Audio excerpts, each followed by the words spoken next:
নিজৰ সৃষ্টিশীল প্ৰতিভাৰে আগবাঢ়ি যোৱা এজন ল'ৰাৰ আৰু এটা শুভাৰম্ভণি হ'বলৈ গৈ আছে। তাৰে সমভাগী হ'ম বুলি আমিও ওলাই আহিছো। ল'ৰাটো পিছে এতিয়া বহু লোকৰে এখন চিনাকি মুখ। শূন্যৰ পৰা উচ্চতাৰ শিখৰলৈ যেতিয়া নিজৰ চিনাকি মানুহবোৰ আগুৱাই যায় সঁচাকৈয়ে ভাল লাগে ন? এই ল'ৰাটো হৈছে নিবিড়, বহুত এটাক পাৰ্থ বুলিও জানে।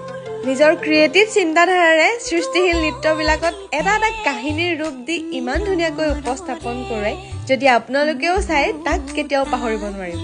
আনকিটাৰ ষ্টুডেণ্টে অসমৰ বিভিন্ন ৰিয়েলিটি শ্ব'ত পাৰ্টিচিপেট কৰি বহু দূৰ আগুৱাই গৈছে। আজিৰ পৰা প্ৰায় 2 বছৰৰ আগত তাৰ সপোনবিলাক বাস্তৱ কৰিবলৈ নিজৰ ঘৰতেই এখন স্কুল খোলাৰ সাহস কৰিছিল। তাৰ নিজৰ প্ৰতিভাৰ ওপৰত বিশ্বাস আছিল আৰু সেইবাবে সি এতিয়া এখন টাউনতো নতুন ডেন্স স্কুল অপেনিং কৰিবলৈ সাহস কৰিছে।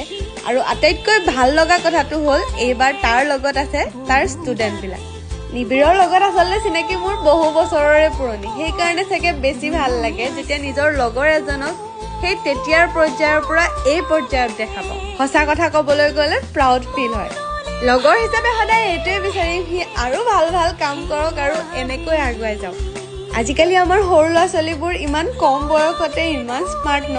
কোনোবাই যদি শিকো বুলি ভাবি আছে ইয়ালৈ আহিব পাৰে। ইয়াত সৃষ্টিশীল নৃত্যৰ লগতে সত্ৰীয়াও শিকিব পাৰিব। মই বাৰু এড্ৰেছটো ডেছক্ৰিপশ্যনত দি দিম দেই।